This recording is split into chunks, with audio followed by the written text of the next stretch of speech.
بسم اللہ الرحمن الرحیم۔ نبی کریم صلی اللہ علیہ وسلم کا ارشاد گرامی ہے، ایک ساتھ مل کر کھایا کرو، الگ الگ نہ کھایا کرو، کیونکہ برکت مل کر کھانے سے حاصل ہوتی ہے۔ اللہ تعالیٰ کے پیارے حبیب صلی اللہ علیہ وسلم کا ارشاد پاک ہے، جو مجھے اپنی زبان اور شرمگاہ کی ضمانت دے، میں اس کو جنت کی ضمانت دیتا ہوں۔ حضور کریم صلی اللہ علیہ وسلم کا ارشاد پاک ہے، آدمی کے اسلام کی خوبصورتی یہ ہے کہ وہ بے فائدہ کاموں کو چھوڑ دے۔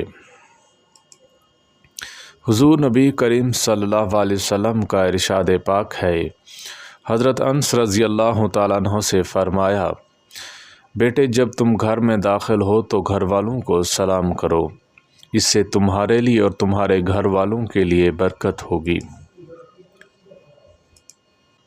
حضور نبی کریم صلی اللہ علیہ وسلم نے ارشاد فرمایا کہ تم میں سے ہر ایک نگران ہے اور اس سے ایک اس کی رعایا کے بارے میں پوچھا جائے گا۔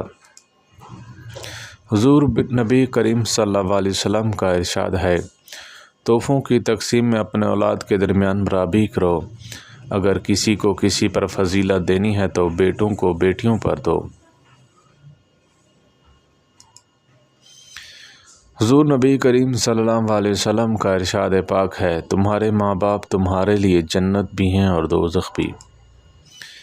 حضور نبی کریم صلی اللہ علیہ وسلم کا ارشاد پاک ہے، جس نے اللہ کے لیے دوستی کی اور اللہ کے لیے دشمنی کی، اللہ کے لیے جو کچھ بھی کیا اس نے اپنا ایمان مکمل کر لیا۔ حضور نبی کریم صلی اللہ علیہ وسلم کا ارشاد پاک ہے، جو اللہ اور قیامت کے دن پر ایمان رکھتا ہے، اسے چاہیے جب بولے تو اچھی بات بولے ورنہ خاموش رہے۔ حضور نبی کریم صلی اللہ علیہ وسلم کا ارشاد گرامی ہے، مسلمان وہ ہے جس کی زبان اور ہاتھ سے دوسرا مسلمان محفوظ ہے۔ اللہ تعالی ہم سب کو عمل کرنے کی توفیق عطا فرمائے۔